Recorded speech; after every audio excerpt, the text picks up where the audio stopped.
Hey, what's up, guys? Welcome to another top 10 list. This is, of course, my top 10 spring fragrances. It's a little bit late. I apologize for that, but I'll explain why in a little bit.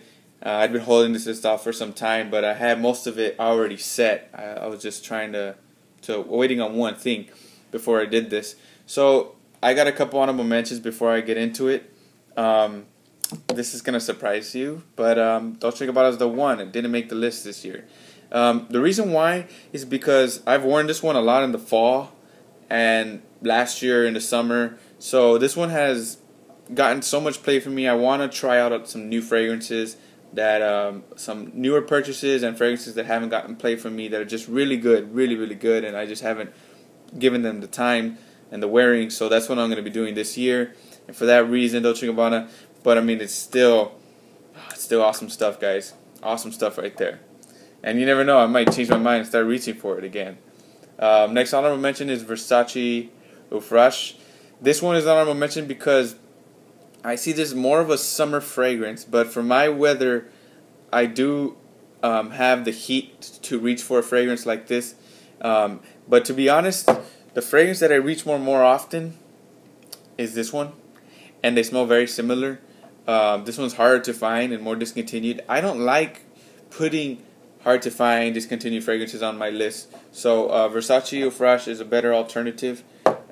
Wait for my review on this one, because this is one of those fragrances that you don't want to blind buy it. There are a lot you need to know about it. I don't think some of the reviews out there have given it justice and really described what kind of fragrance this is and what it does, but I will be doing that.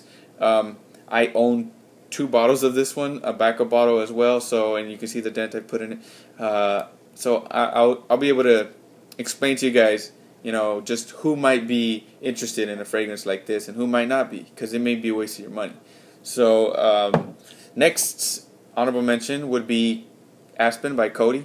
This one's of course a $7 fragrance. I use this for work. I work outdoors, sweaty, dirty. It's not a fun experience, and it's not something you want to waste your good colognes on. I use this one. Sometimes I use a Dior cologne, but usually I go for this guy right here. Oh, as far as the Green Irish Tweed and Chez and Cool Water comparisons, to be honest, of all those 3, the best is by far, head and shoulders, in my opinion, Chez. If you can afford it, Chez is the way to go. Green Irish Tweed is too powdery. It's too green for my nose. It's very similar to Aspen. For me to cough up that kind of money, I'm not terribly excited about it. I enjoy the fragrance, but I'm not going to cough with that kind of money. $7, sure, I'll do it. Cool Water, same thing. A little too much for me to really cough it up. If I was going to purchase a fragrance, I actually have a decant of it somewhere. Chez would be the way to go, and Chez smells way better. It's much more wearable to me, and it's a compliment getter for sure. Okay, next honorable mention, Dark Obsession by Calvin Klein. This one is a sweet, like licorice, almost minty feeling fragrance, almost lavender like. I haven't checked the notes on this, but if that sounds good to you, give it a sniff. I've got some compliments from girls with this one. So that's my last honorable mention. Getting to my list, at number 10 we have very famous Terre D'Hermes. This fragrance is a love or hate fragrance, like a lot of people have already said. That sharp, bitter, dirty orange. It's hard for my nose to handle if I spray on too much, so I have to make sure that I spray it very lightly and I actually rub it. So that's what I do with this fragrance. I know Al hates it when people rub their fragrances, but I do that with this one to make it more pleasant, to calm down that bitter orange, and it kind of gives me a grassy feel as well. So Terre D'Hermes at number 10. Get a sample of it.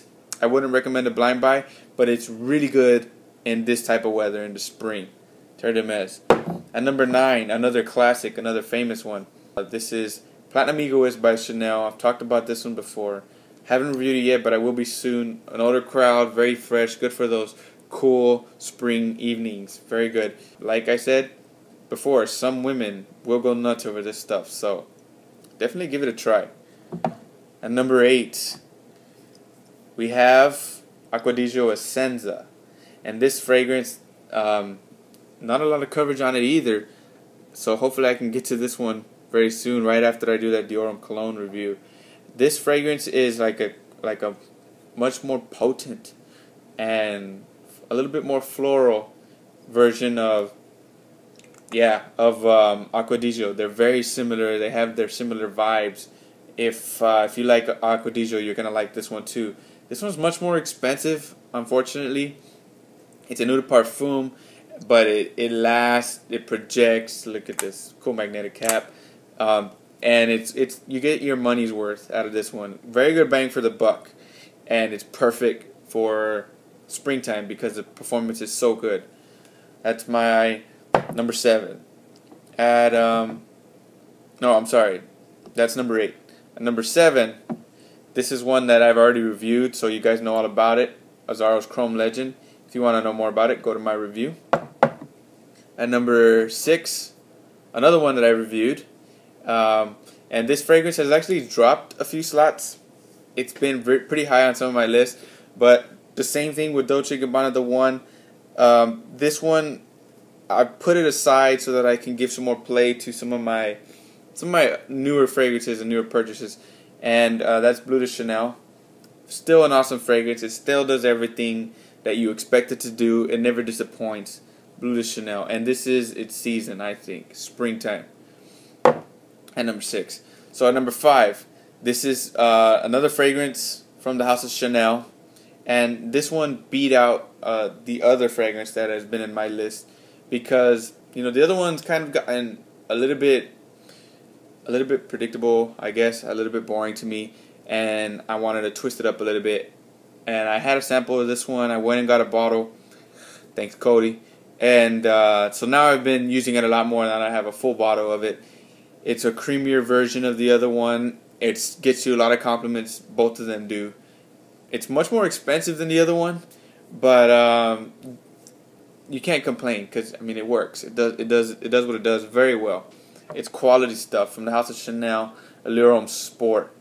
And if you're looking for a signature scent, one scent to buy, a lot of these fragrances on this list can do it, and this one certainly can do it as well. At number 4, this fragrance really surprised me. I wasn't expecting to enjoy it as much as I did. I've heard that projection and longevity is very good on other people, but on me, I only get about 4 or 5 hours, which is disappointing because I enjoy the scent so much. From Dior, this is Aqua Fahrenheit. And this fragrance, oh yeah, it's got that Fahrenheit original backbone in the background, but it's not overpowering. I wasn't a fan of the original Fahrenheit, but it's got some grapefruit, and it kind of gives me a cucumber feel from it, and I think it's pretty awesome. I love this fragrance. I'll review it, and hopefully soon in the coming weeks. But this fragrance is well worth the money if you can afford it, and I'm really impressed. I'm not a fan of a lot of Dior fragrances.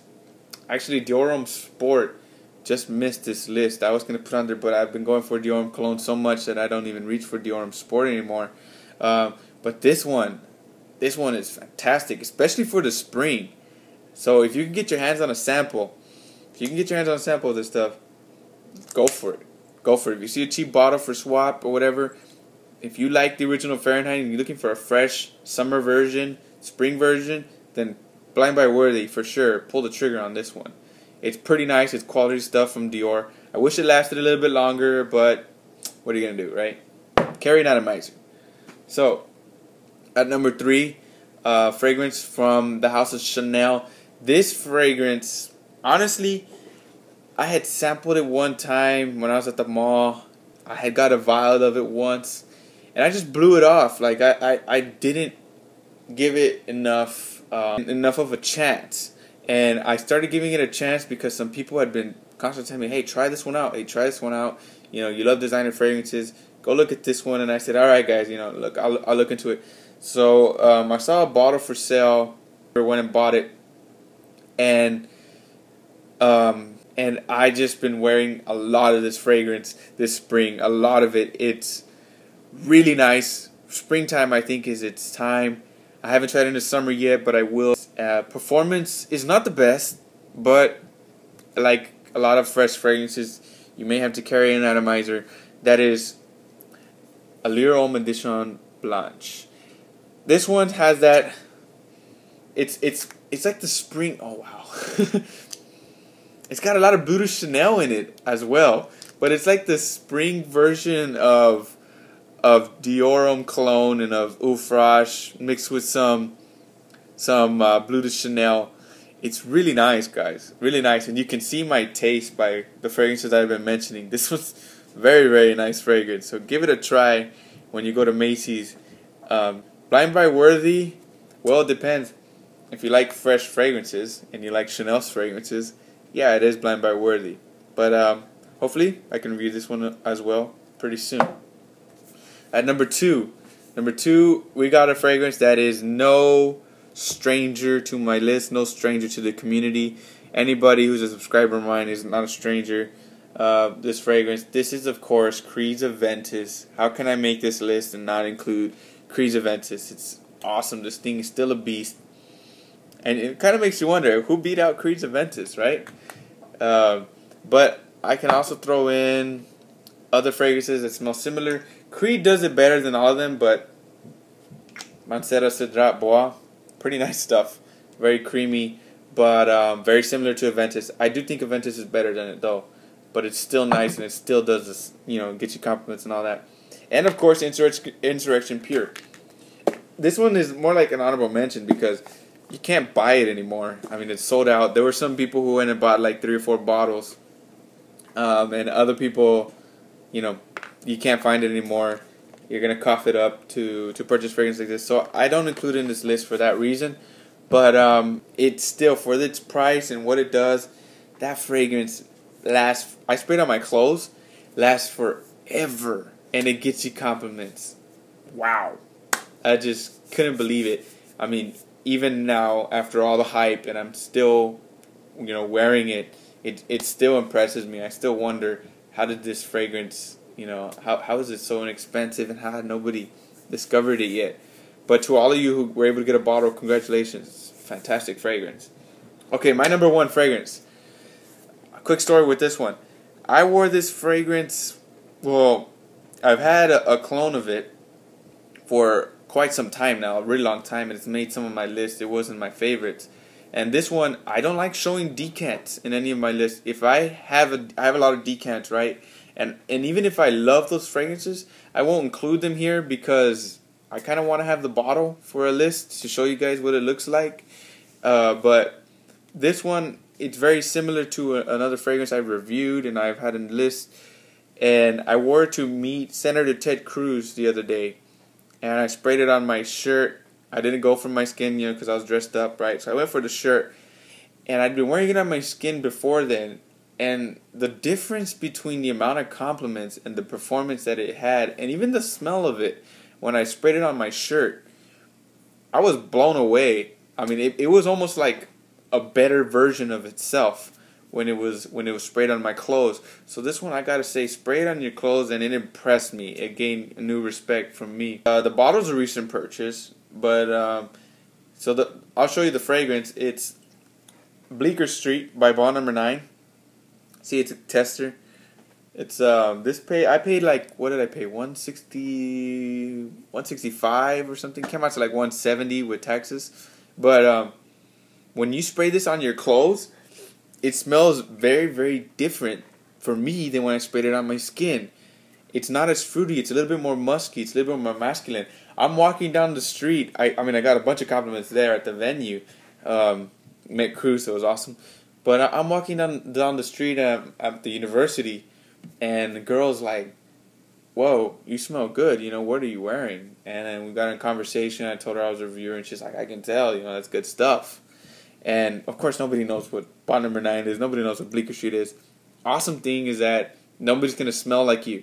So this is the best fragrance for spring in my collection for this year. The one I'm going to be wearing the most, especially after, that discovery I figured out. So try it out. Try spraying it on your shirt instead of your skin.